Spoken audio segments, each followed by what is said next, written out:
Swastiastu. Om Anubadrah Kerta Wiyantu Wiswata.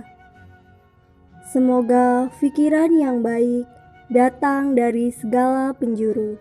Tabi pun. Para pemirsa yang saya hormati, rasa angayu bagya senantiasa kita haturkan kehadapan Yang Widi. Karena atas limpahan anugerahnya, kita masih diberikan kesehatan hingga saat ini. Perkenalkan, nama saya Susmita Sari, Program Studi Pendidikan Agama Hindu, Sekolah Tinggi Agama Hindu Lampung. Pada kesempatan yang berbahagia ini, saya akan menyampaikan pesan Dharma yang berjudul Karma dan Jnana menimbulkan bakti yang tinggi. Judul ini saya angkat mengingat masih banyak umat Hindu yang belum mengetahui pentingnya karma dan jnana untuk menumbuhkan bakti kita pada zaman sekarang ini. Umat sedharma dimanapun berada, dalam dinamika kehidupan dewasa ini, kita diingatkan akan hukum waktu Kali Yuga, di mana dalam pustaka suci Weda menjelaskan bahwa pada Kali Yuga kesadaran murni manusia yaitu etika, moralitas, dan spiritualitas semakin berkurang. Hal itu disebabkan karena dipengaruhi kekuatan ego atau ahamkara manusia. Ego atau keinginan yang tidak sesuai dengan kenyataan inilah yang menyebabkan banyak orang menjadi frustasi dan kebingungan, sehingga menyebabkan mereka memilih jalan pintas untuk mencapai keinginannya dan menduakan Brahman sebagai Maha Kuasa. Untuk menghindari pengaruh gelapnya Kali Yuga tersebut, maka kita harus melakukan kerja karma, dan memiliki ilmu pengetahuan, jnana. Karena dengan kerja yang dilandasi ilmu pengetahuan yang baik, akan menghasilkan bakti yang tinggi dan akan membebaskan kita dari pengaruh Kali Yuga. Umat sedharma yang berbahagia, dalam pustaka suci Weda, karma berarti kerja, yang tidak hanya berarti sebagai profesi, tetapi mencangkup segala aspek yang ada dalam kehidupan kita. Tidak ada satupun kegiatan yang kita lakukan di dunia ini terlepas dari kerja. Maka dari itu, lakukan kerja yang baik sebagai persembahan kepada Yang Widi, agar kerja itu menjadi sarana bagi kita untuk mendekatkan diri kepada Yang Widi. Dalam kita melakukan kerja atau karma, kita memerlukan jnana, ilmu pengetahuan. Karena kerja, karma yang tidak didasari ilmu pengetahuan, jnana, adalah sia-sia. Dengan kesadaran tersebut, maka segala kegiatan-kegiatan yang kita lakukan sepenuhnya akan dalam pelayanan kepada Brahman atau Yang Widi. Dan itulah yang disebut dengan bakti. Dengan menjadikan kerja sebagai bentuk persembahan kepada Tuhan, maka akan membebaskan kita dari belenggu kegelapan Kali Yuga. Kerja yang dilakukan untuk bakti ini tertulis dalam Bhagavad Gita Adhyaya 3 Sloka 9.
Artinya, dari tujuan berbuat yatnya itu menyebabkan dunia ini terkait oleh hukum karma.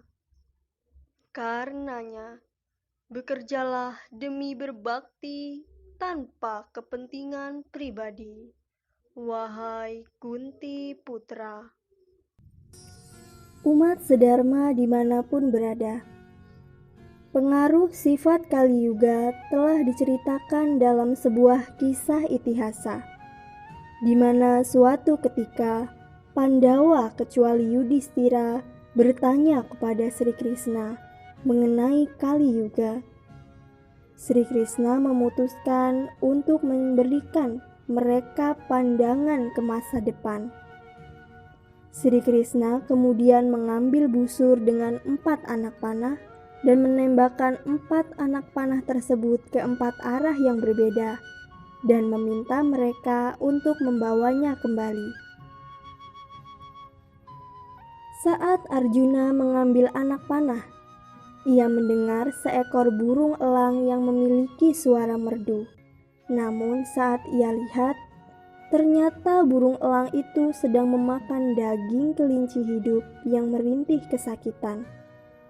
Arjuna sangat terkejut dan bingung melihat tindakan burung tersebut. Lalu ia pergi meninggalkan tempat itu. Saat Bima mengambil anak panah dan sampai di suatu tempat di mana terdapat 5 sumur. 4 sumur dipenuhi dengan air, tetapi ada 1 sumur yang berada di tengah-tengah 4 sumur itu tidak memiliki air setetes pun. Bima sangat terkejut dan bingung melihat hal tersebut. Lalu ia pergi meninggalkan tempat itu.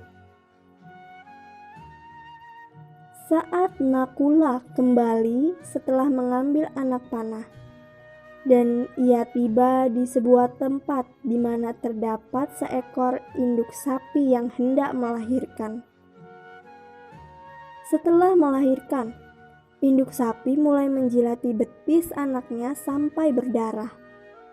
Dengan susah payah, orang menolong untuk memisahkan mereka. Namun, pada saat itu, anak sapi sudah terluka parah. Nakula bingung dan terkejut dengan perilaku hewan tersebut. Lalu ia pergi meninggalkan tempat itu. Saat Sadewa menemukan panahnya di dekat sebuah gunung. Ia melihat sebuah batu besar jatuh dari puncak gunung. Batu itu jatuh dan menghancurkan semua yang ada di lereng gunung tanpa ada yang mampu menahannya.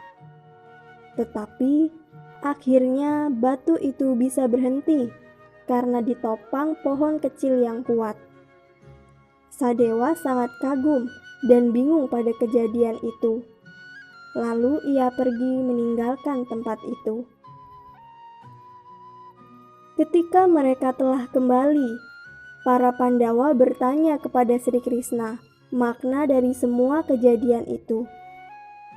Sri Krishna tersenyum dan menjelaskan, pada Kali Yuga, para orang suci akan memiliki suara yang sangat merdu dan terdengar baik, serta memiliki pengetahuan yang tinggi.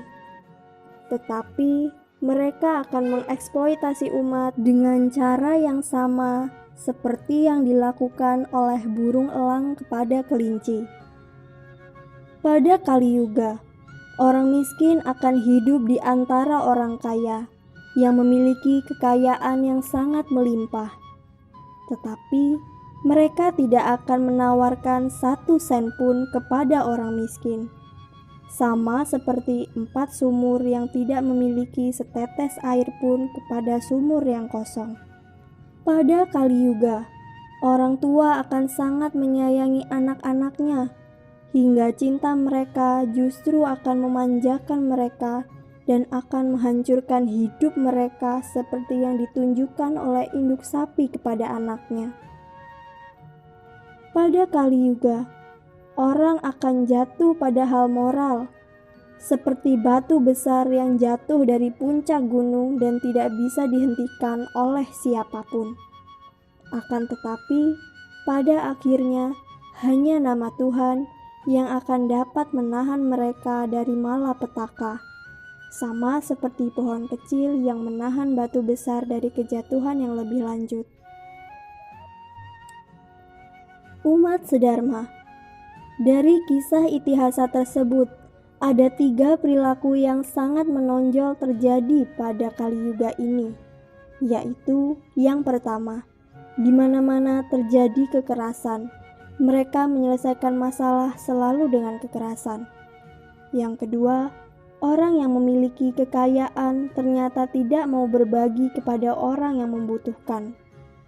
Yang ketiga, bagi orang tua yang sedikit beruntung, ternyata memanjakan anaknya.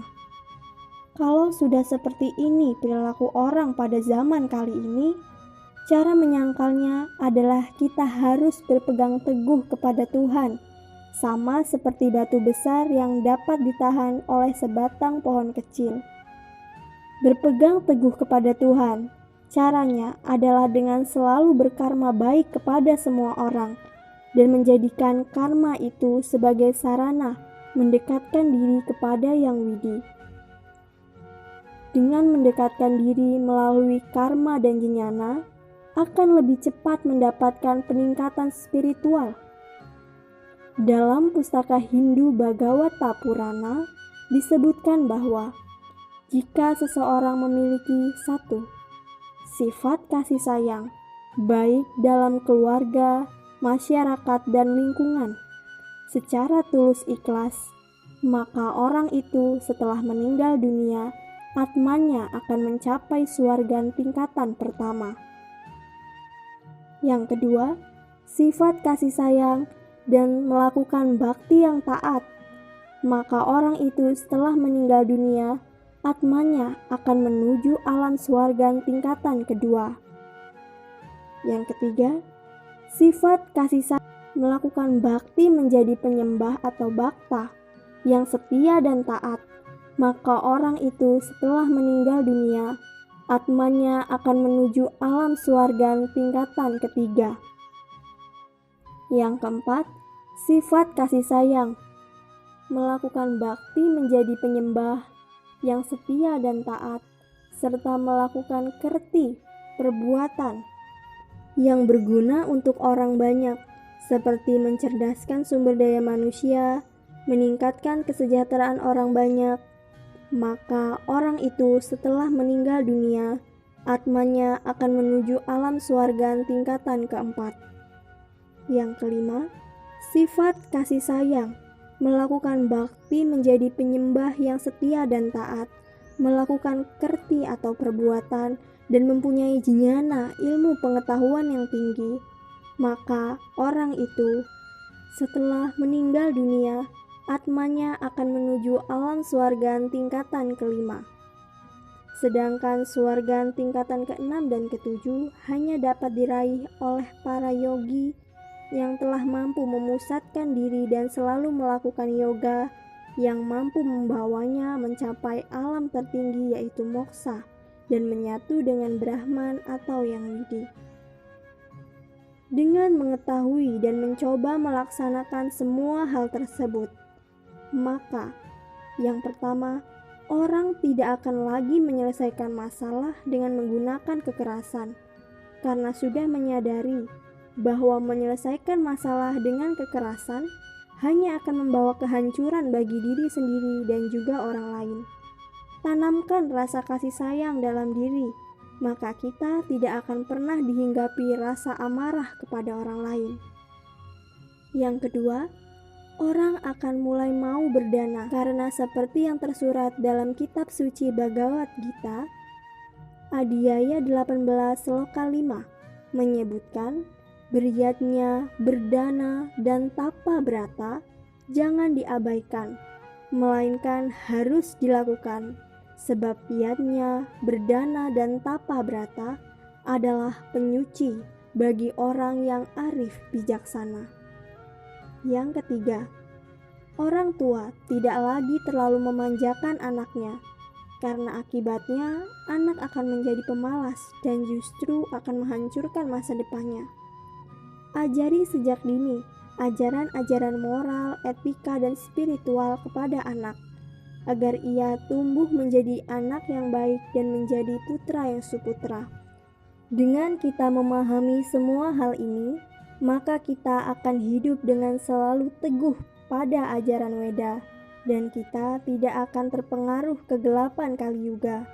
Karena itu, kuncinya adalah belajar, bekerja, dan berbakti. Dengan demikian, ilmu pengetahuan suci Weda merupakan sumber dharma yang benar-benar bermanfaat bagi kita dalam menghadapi setiap tantangan dan permasalahan hidup menuju kehidupan yang sejahtera dan damai. Moksartam jagadita yaca iti dharma. Umat sedharma dimanapun berada, jadikan karma dan jnana sebagai kendaraan berkompas yang akan membawa dan mengarahkan kita menuju kedamaian abadi. Dan hendaknya setelah kita mengetahui semua hal ini, kita semakin mengalami perubahan yang lebih baik, serta menjadi lebih terarah dalam menjalankan swadharma kita sebagai manusia, untuk selalu mendekatkan diri kepada yang widi. Karena seseorang yang telah menjalankan bakti secara sempurna, maka hidupnya akan dipenuhi kebahagiaan, kedamaian, cinta kasih, dan kesejahteraan. Demikian Dharma Wacana dari saya. Semoga apa yang saya sampaikan dapat bermanfaat bagi kita semua. Saya akhiri dengan Mrityun Jaya Mantra.